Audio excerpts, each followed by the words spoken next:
Hello. Yes, I'd like to speak to the British Consul, please. James. Can we just call you back? I'll have to call you back. You. Surprise, motherfuckers.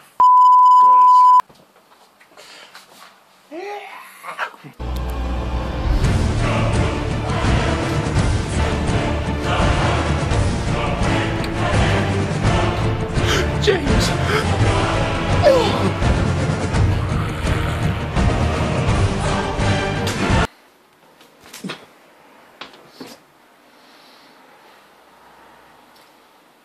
Shot on the wrist. Now, don't steal my lines. Go away. Just a parody.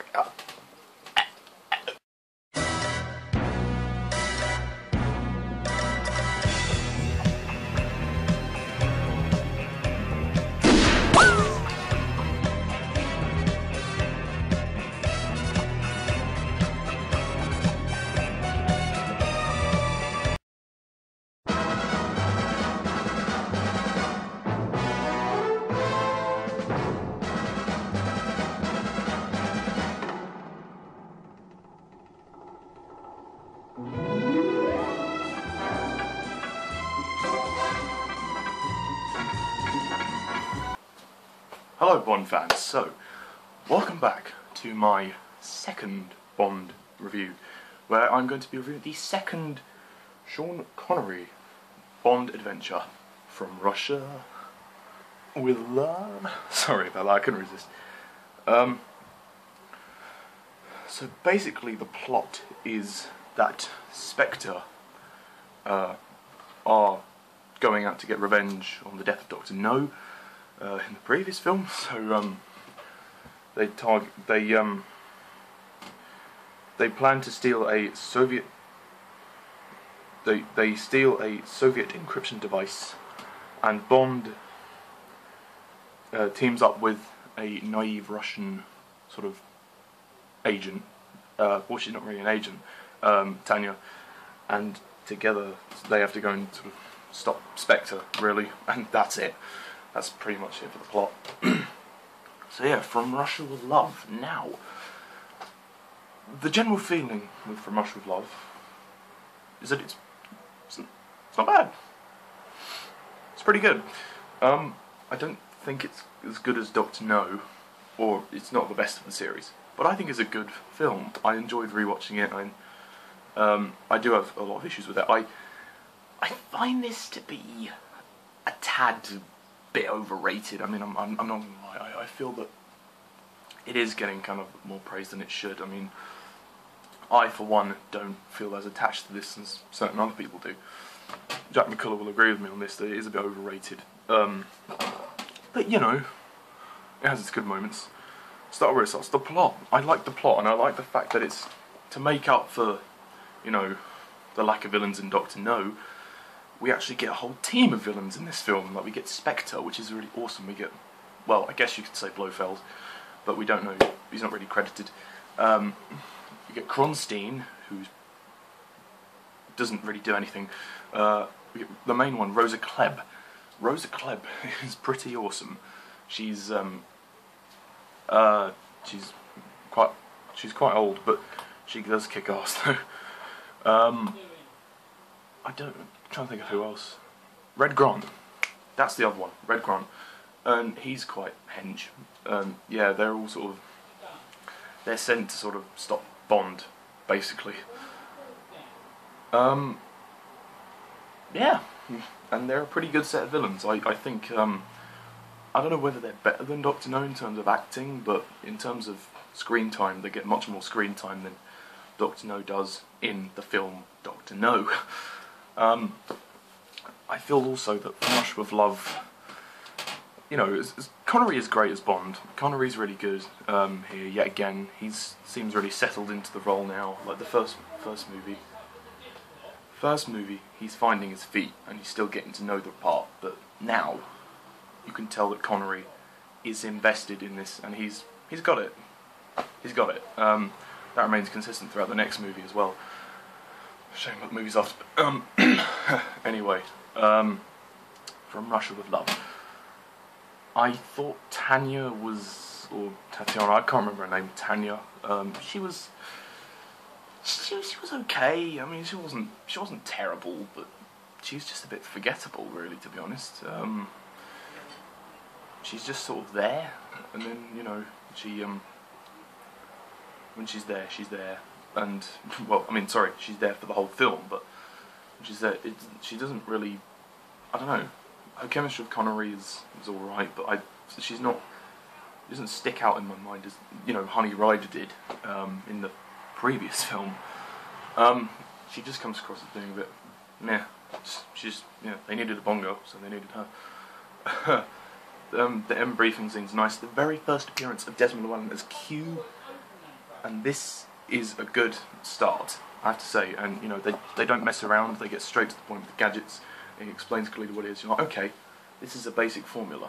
This is the basic formula it's going to be from now on. Desmond Llewellyn, obviously, sadly, he passed away after The World Is Not Enough, but I'll talk about that in the later reviews. The action scenes are quite good.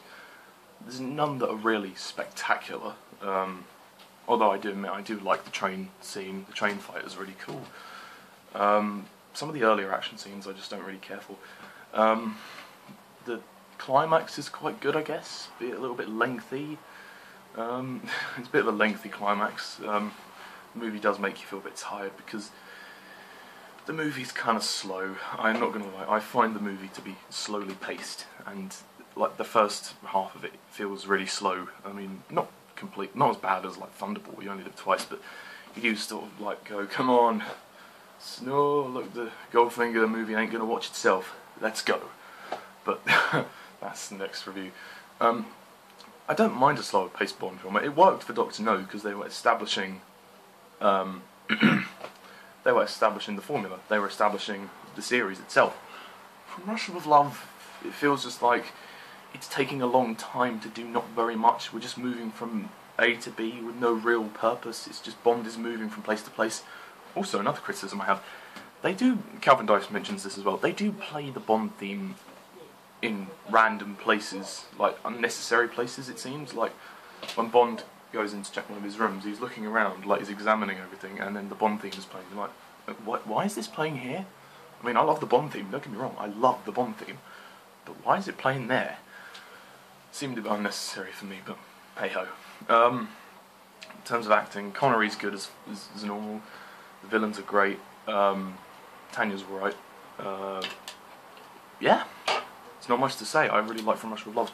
I love the ending with Rosa Klebb, the shoe fight. That's really cool. The song by Matt Monro is really good. The opening sequence. This is the first ever pre-title sequence to a Bond film. This has never happened before. We get a pre-title sequence to introduce us to the movie, and that scene is one of my favourite scenes in the movie because it's such an intrigue. It's such a surprise. The first time they actually sort of kill Bond off in the title scene. Sorry, lost my train of thought. Yeah, no, and it works from Russia with Love because it's not actually Bond. It leaves the audience with that suspense. It's like, oh, why did they do that? I'm like, oh, wonder what this is all about. It's not like a cop-out like in the next couple of movies but I'm going to get to that in the next reviews, but I think it works. And then I'm not gonna lie, I don't like the title sequence. I love the music. The music is great. The instrumental by John Barry. I think that works as opposed to having the actual song by Matt Monro in the title sequence. I can't see that working for some reason. I don't know why. I just don't think that it would flow in the same way because you have this big dramatic. It really sort of drew me in. I was like, okay, interesting. But you have the belly dances, and then you can't see some of the text. It's like, well, you wasted the effort. You wasted effort, to be honest. Not probably one of the worst title sequences. That's just my opinion. I mean, the movie grabs your interest from the beginning, but you kind of lose interest as the movie goes on, because it does feel slow, and it does take its time. It's 5 minutes longer than Dr. No, but it feels longer than that. Yeah. But it's a good movie, it has its fun moments. I love the setting of Istanbul. The first time we've been sort of like, it's, you know, first movie we went to Jamaica, the locations weren't really that varied. In this one, there's a few, well no, it's just mainly Istanbul and London, MI6, but in Goldfinger the locations get a bit more diverse, so yeah, locations weren't really sort of, I mean it was early days anyway, so I'm not going to slate the movie too much for that, but yeah. In the end, From Russia with Love is a good instalment to the series. It's not one of my favourites, it's not really one that I watch very often, but in terms of the Connery era, it's probably up there as being one of the best of the Connery era. So I'm going to give it a 7 out of 10.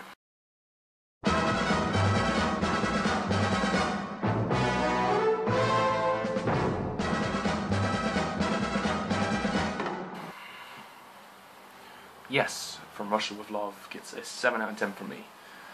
And yeah, that's really all I have to say. There's not really much else to say.